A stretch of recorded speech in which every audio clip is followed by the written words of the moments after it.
रोग निदान चैप्टर 8 अपस्मार अथातो अपस्मार निदान व्याख्यास्याम इतिहासमा भगवान आत्रेय ने कहा कि अब जो है उन्माद के बाद अब हम अपस्मार चैप्टर की जो है व्याख्या करेंगे।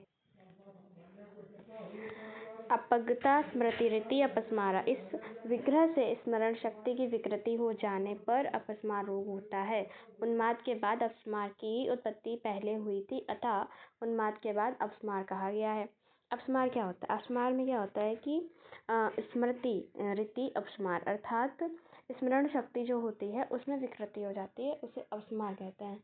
और उन्माद के बाद जो चैप्टर आता है वो अपस्मार है। ये पॉइंट इसमें दो दिए गए कि जो अपस्मार है उसमें स्मृति जो होती है वो खराब हो जाती है, स्मरण शक्ति खराब हो जाती है, उसमें सही से लोगों को चीज़ें याद नहीं रहती हैं। सीजर्स जो होता है ना, इंग्लिश में जो कहते हैं सीजर्स आना किसी को, तो वो सीजर्स दौरे पड़ते हैं, लाइक उनका स्मरण शक्ति नाश हो जाती है। और उसके बाद हमारा अपस्मार के प्रकरण, अपस्मार कौन कौन से भेद होते हैं। अपस्मार जो होता है उसके वातज है, पित्तज है, कफज है, सन्निपातज है, उसके 4 भेद है। अपस्मार के 4 भेद हैं, जैसे कि इह खलु चत्वारो अपस्मारा भवन्ति वात पित्त कफ सन्निपातज निमित्ता। वात पित्त कफ सन्निपातज निमित्ता, ये जो है अपस्मार के भेद है। अपस्मार 4 प्रकार का होता है, वातज, पित्तज, कफज, सन्निपातज।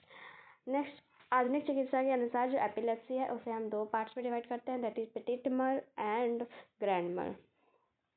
नेक्स्ट, अपस्मार की संप्राप्ति। अपस्मार की जो संप्राप्ति है मीन्स पर्सन्स प्रोन टू अपस्मार, जो वो लोग जिन्हें अपस्मार बहुत आसानी से हो सकता है उनके बारे में जानेंगे।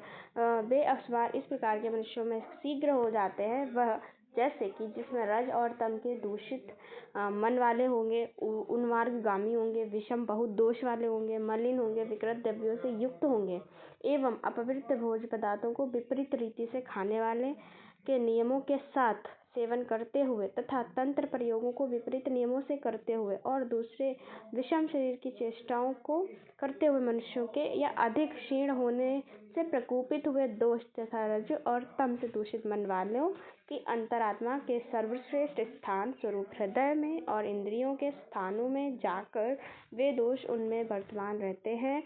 वहाँ रहते हुए काम, क्रोध, भय, लोभ, मोह, हर्ष, शोक, चिंता, उद्वेग आदि से प्रेरित होकर वे जब हृदय और इंद्रियों के स्थानों को सहसा भर देते हैं तब मनुष्यों को अपस्मार होता है। देखो, जो भी व्यक्ति जो रज और तम से युक्त होते हैं उनके मन में जो होता है ना रज और तम भरा रहता है, ये दोष इंक्रीज कर जाता है, जिसके कारण उनका जो और जो मन है वो मतलब दूषित रहता है। अंतरात्मा में सर्वश्रेष्ठ स्थान स्वरूप हृदय में और इंद्रियों के स्थानों में जाकर ये जो होते हैं दोष इनके स्थानों में जाएंगे और वहाँ पे वर्तमान हो जाएंगे और वहाँ पे रहते हुए ये काम, क्रोध, भय, लोभ, मोह, शोक, हर्ष, चिंता, उद्वेग आदि से प्रेरित हो जाएंगे। और जब इनसे प्रेरित हो जाएंगे तब ये जो है हृदय और इंद्रियों के स्थानों को सहसा भर देंगे, मतलब यही सारे दोष भर जाएंगे और फिर क्या हो जाएगा, मनुष्य का अपस्मार हो जाएगा।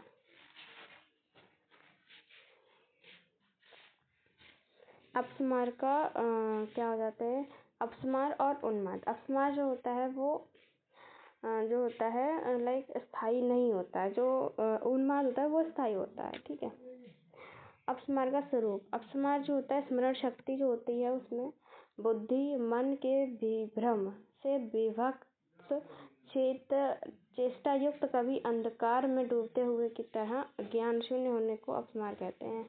मतलब जब स्मरण शक्ति बुद्धि और मन के विभ्रम से विभत्स चेष्टा युक्त हो जाता है और अंधकार जैसा लगने लग जाता है ना, और कुछ भी समझ नहीं आ रहा था, ज्ञान बिल्कुल नहीं हो रहा होता है, तो उस टाइम पे हम उसे कहेंगे अपस्मार।